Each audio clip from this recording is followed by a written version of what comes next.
and some have even felt that they were under attack.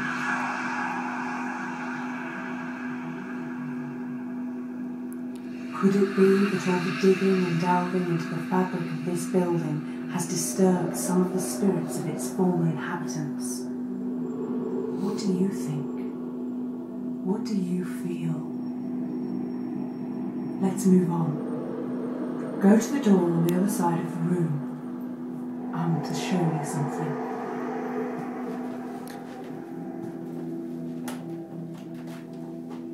Yeah, whew.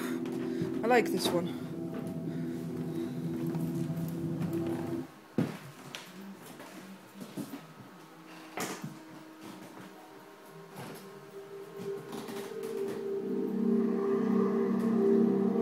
Oh my god, I can't see mine. In this room, not in that mirror. There are no ghosts. Look. Only reflections. Look at your own reflection. Look at yourself, looking at yourself, looking at yourself. Hold up your hand.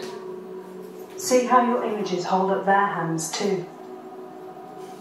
In each reflection of each reflection, you can see a point just a fraction further back in time. What if bricks and mortar also capture images of people who stand before them? What if something in the timber frame of a building or the crystalline structure of a stone acts like a psychic camera?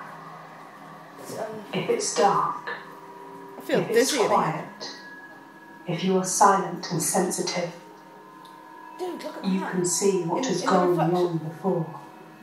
Move your head. This may be why so many people report exactly the same ghosts doing exactly the same things.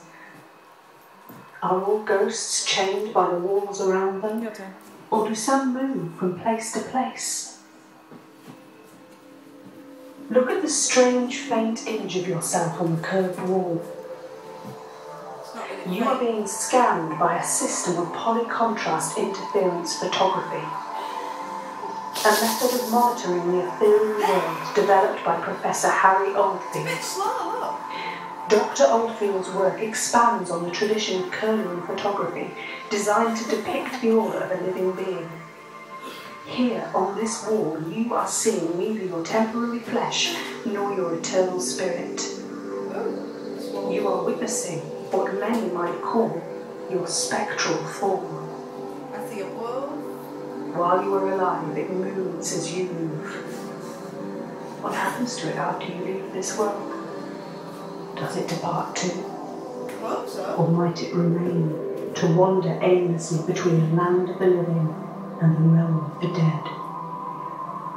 Perhaps this depends on what's haunting you. Let's leave this room through the door on the right.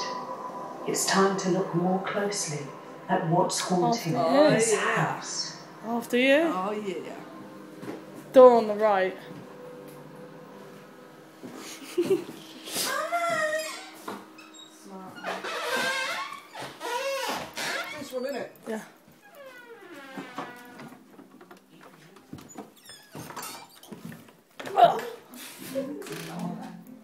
Go to the window on the other side of the room.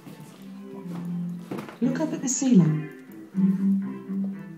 This is artwork from the Victorian era, painted by John Knowles, of whom we spoke earlier. If only we looked up more often, we might see something that we would otherwise have missed. Oh, Look out of the awesome. window and down onto the street below. Is Stonegate busy? Not really. Look at the people as they pass. Do they look up? No. Most of them will walk right on by. To them, it might as well be a ghost.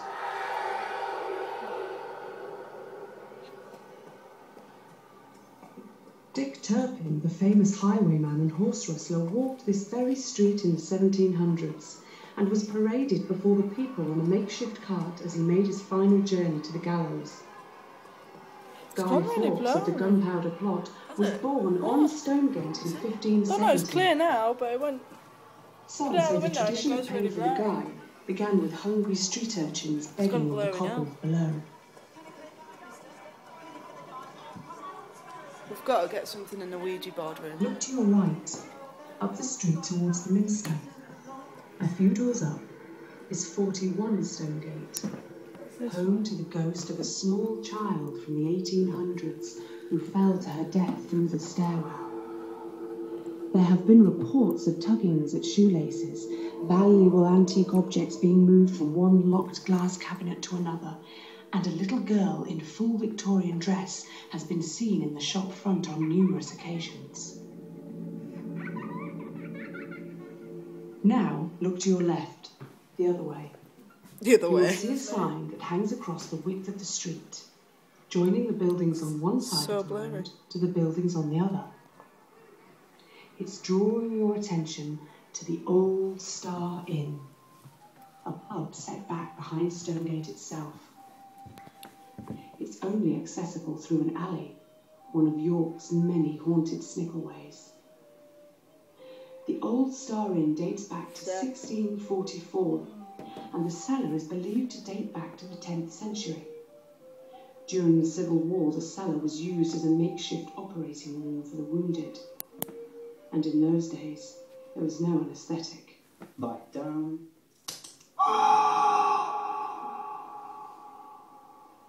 Another story relating to this building is that of two cats who were accidentally bricked up within the walls and heard desperately scratching and scampering until they died.